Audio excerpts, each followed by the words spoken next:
दोस्तों नमस्ते। अपनों से अपनी बात का ये छठा मौका है।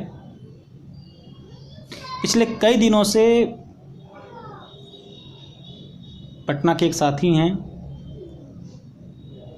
वो मुझसे सवाल पूछ रहे हैं, खासकर भारत में जाति व्यवस्था को लेकर। उनके सवाल कोई नए सवाल नहीं हैं। उन्होंने ये जानना चाहा है कि जो 4 वर्णों की व्यवस्था है, ब्राह्मण, क्षत्रिय, शूद्र और वैश्य, यह व्यवस्था कितनी पुरानी है।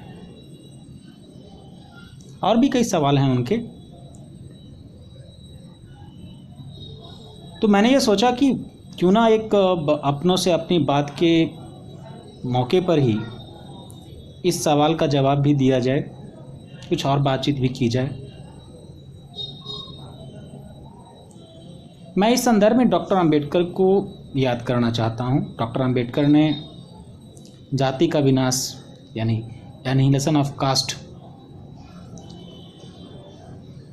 नामक अपनी किताब में इस बात का उल्लेख किया है।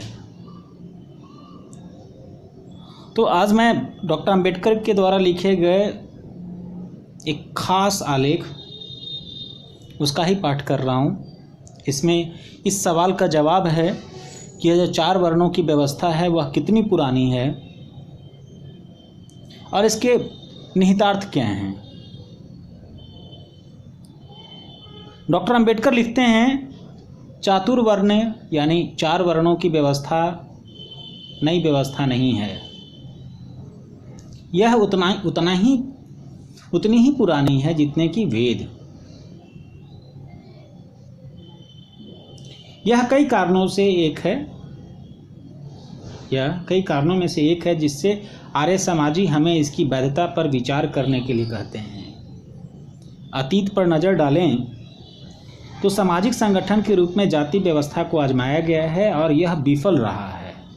पता नहीं कितनी बार ब्राह्मणों ने क्षत्रियों का बीज नाश किया है, पता नहीं तनाबूद किया है।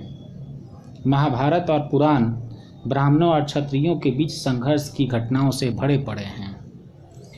उनमें इतनी तुच्छ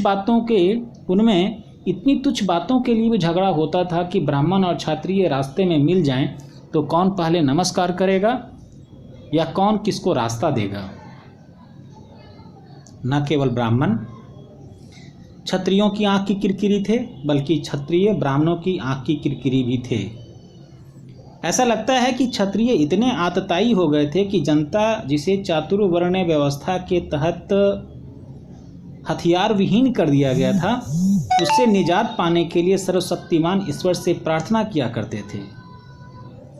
भागवत निश्चयात्मक स्वर में हमसे कहता है कि कृष्ण ने सिर्फ एक पवित्र मकसद से अवतार लिया था और वह था क्षत्रियों का विनाश करना।